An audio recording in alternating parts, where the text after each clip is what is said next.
Sayaka was my absolute favorite character in the original series, so I was incredibly interested and invested in looking into seeing how this expansion of her beginnings would pan out. I was curious to see if it could justify itself. So, is it an adequate expansion that justifies its existence? Well, I'm not so— oh, who the fuck am I kidding? Volume is fucking great.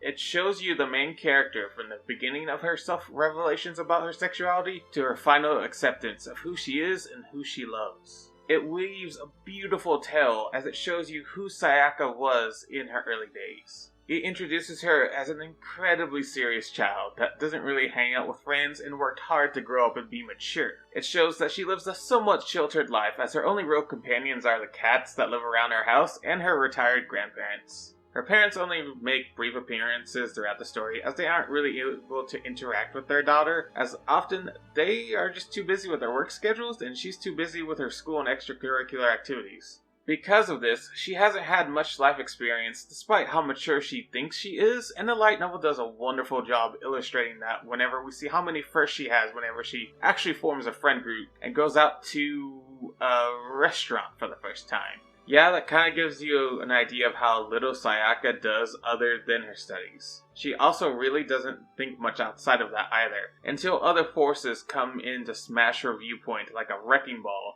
and change much of the fabric of who she thought she was. Her first encounters with a girl that shows interest in her throw her through a loop, as she doesn't really know how to respond to this relative stranger that shows an unusual amount of interest in her. Sayaka doesn't really know anything about romantic love, let alone the possibility that a girl might like her. The author does a great job showing how unready Sayaka is with all of this. The way they had set up how sheltered she was helps you to realize just how unfamiliar this new territory is for her, and it is one that she is not remotely prepared to process yet. And so she doesn't. She flees from it and buries it, not wanting to confront it. She's not quite ready to bloom. At least not yet. The story then jumps into the second year of Sayaka's stint in junior high. Whereas Sayaka's childhood is entirely new content, at least I think so, her journey through her second and third years of junior high were shown as flashbacks in the main series. However, those things only amount to about 2 to 3 minutes of TV, while this part of the book could be a couple of episodes or even a 1-hour movie. Those original moments are now surrounded by several more scenes that provide greater context into Sayaka's relationship with her senpai.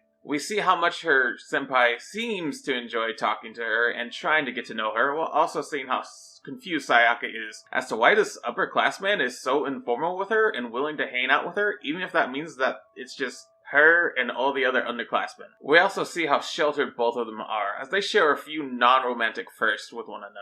They are also both girls from families well off enough to send them to a private all-girls school, and these upbringings inform who they are as people, though it does inform them in much different ways. After the informational lead-in, the confession scene from the main story plays out with beautiful descriptions of both the scenery around Sayaka and her senpai, as well as Sayaka's own internal thoughts on the matter. She doesn't know how to respond to a confession of love, let alone one from girls, and we are shown that it actually does take her a few days to respond to this confession. We see her struggle with both the idea of love and whether she can love a girl, though the latter turns out to be much less of a struggle, as Sayaka is much more ready for the idea than she was before. The former is where Sayaka's real challenges are, as she isn't sure if she really loves her senpai, and decides to start dating her in order to find out. It's also how she finds out the exact definition of dating, which is another great example of just how sheltered her life was before this. The relationship that follows is more than just the brief glimpses we get in the anime and manga, as we are shown how the two of them actually are as a couple. It is incredibly engaging to read Sayaka come to terms with romantic feelings for the first time. She's an incredibly awkward teenager fumbling her way through the beginnings of a romance that she has really little idea of what to do next in. She tries to make herself someone that her girlfriend could actually love and begins to change into a different person, a bit to her own chagrin. We also get to see her gradually realize that she does love her senpai, and that realization finally blooms with their kiss that was shown in the original story. It would be an incredibly wholesome story about two teens' awkward first love, if that's what it actually was.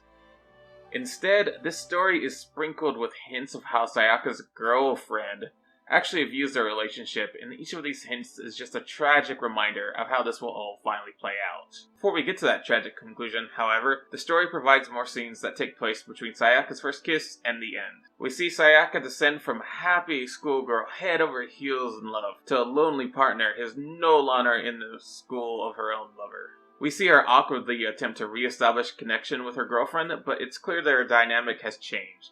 Her senpai, in her own mind anyway, has grown up. And their phone calls that follow seem more like those of friends or acquaintances from junior high trying to awkwardly keep in touch than they do of two people in love with one another. And this all leads into the tragic conclusion.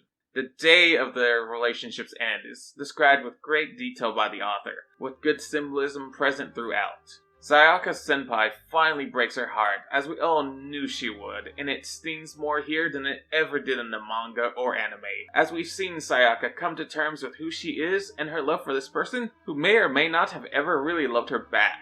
The author cruelly, very, very cruelly, makes the reader see just how much this hurts Sayaka, and they make the reader hurt alongside her. I wanted to cry reading that scene. That's how good it was. I hated it. From here, we see Sayaka try to deny who she is and deny love in general so that she can never be hurt again. And then all that cynicism is immediately washed away by the tsunami that is her feelings towards Toko, and she finally accepts who she is and blooms into her. This light novel was a blast to read, as it does an excellent job of further showing us how Sayaka became the person she was and bloomed into you. It's filled with excellent character writing that shows how three-dimensional she is as a character and gives you further context into who her ex was as a person. Even the side characters get some good moments, like the girl from Sayaka's childhood and Sayaka's own grandmother. The writing is also beautiful throughout, as it paints the psyche of its main character and does a good job helping you envision the setting of the story. The way it deals with Sayaka's journey into acceptance of her sexuality is also splendid, as it shows her initial hesitations and fears at the idea of her being gay, as well as eloquently displaying her gradual transition from this to the girl who isn't afraid to admit to herself, "I only like girls." This story would be amazing as a one-off that gave more love to a character that totally deserved it. But instead, it's a trilogy whose second installment I absolutely cannot wait to start.